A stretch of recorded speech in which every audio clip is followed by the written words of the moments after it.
Yeah, hi Richard.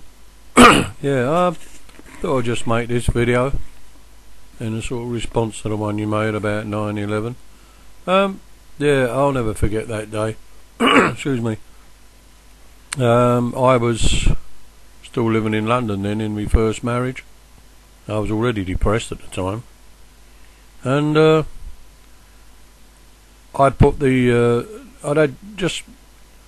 I just hadn't been home more than 3 days. I just had a couple of amputations off my left foot through to diabetes, and I'd also had leg ulcers and God knows what I was getting over, all to do with my kidneys at the time and everything else. And I happened to turn the TV on, and I thought it was a Hollywood disaster movie. And my son rang me up and he said, "Are you getting this on the telly, Dad?" And I said, "Yeah." I said, "It's a wind-up, isn't it? It's like I said, it's a bit early to put a movie on, because there weren't so many channels like now in this country, in England." And he said, "No, it's real." And I watched it, and he said, "There's another plane," he said, "gone into the other one, the other building at the World Trade Center." And I said, "You sure this is not a film? Because there have been so many disaster films, as they call them." And he said, "No, it's real." And I sat there in absolute disbelief.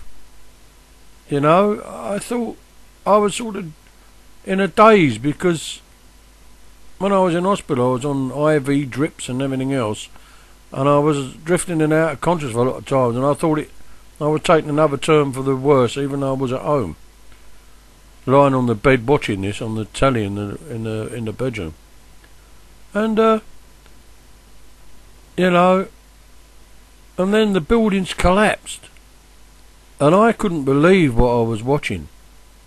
And it said America under attack, and I remember I texted my sister at the time and said, "Life will never be the same now." I said, "Since this, everything's all," and she texted back and said, "You're so right." And which has been proved true in the last 8 years. Well, yesterday, 9/11 anniversary, like 8 years. On the radio over here, they was asking people on Talkback Radio, and they're saying all those years ago. To me, 8 years is 2 minutes. Whether it's because of my age, I don't know. But they was talking about it as if it was 40 years ago, instead of 8 years ago, and it's like 2 minutes, And they also showed a program over here called 103 Minutes, and it went from when the first plane hit right the way through.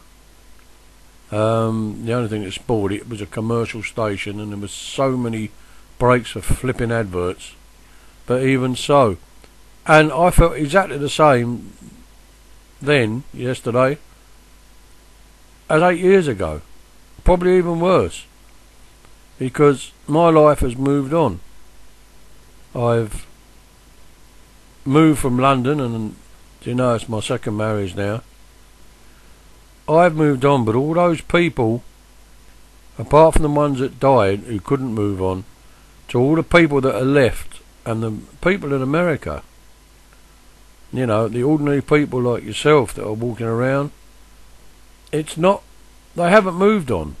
You probably weren't affected so much, I don't know, as the people actually there.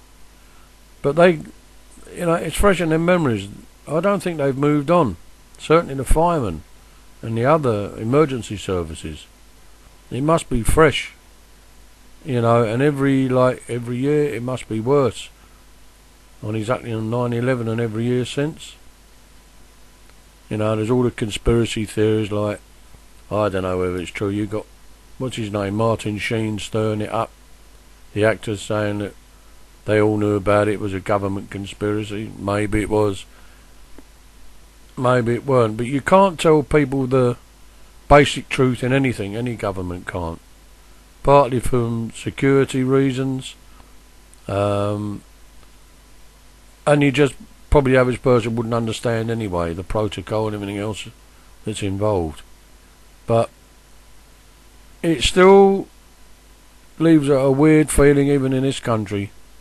Even though it was all those miles away, it was as if they'd hit us. And then we had 7/7 bombs that devastated the London city. The tubes, the bus that blew up, the tubes. Underneath, you know, with those suicide bombers. Caused a lot of death and destruction. Nothing on the scale of yours, of course.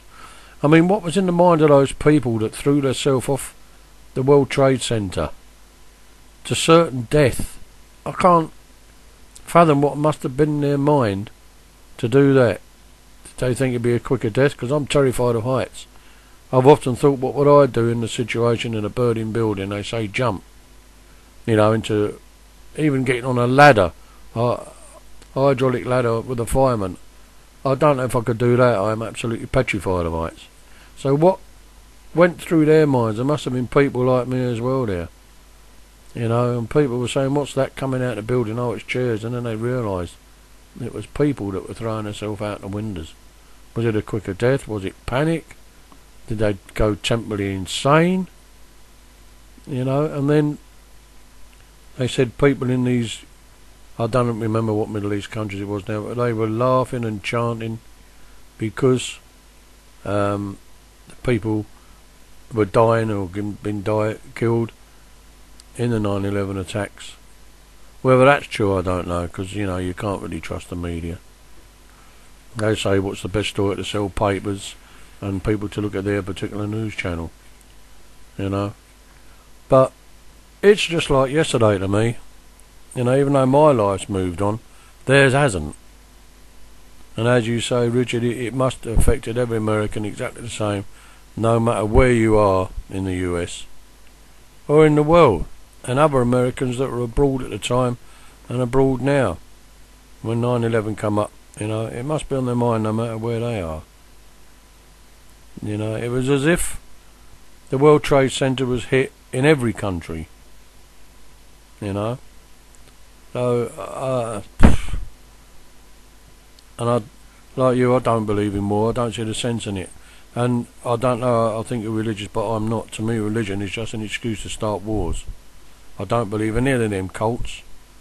I mean, the Bible might be true. There might have been a bloke called Jesus, fair enough, but I don't believe all the rest of it. Religion has nothing to do with it.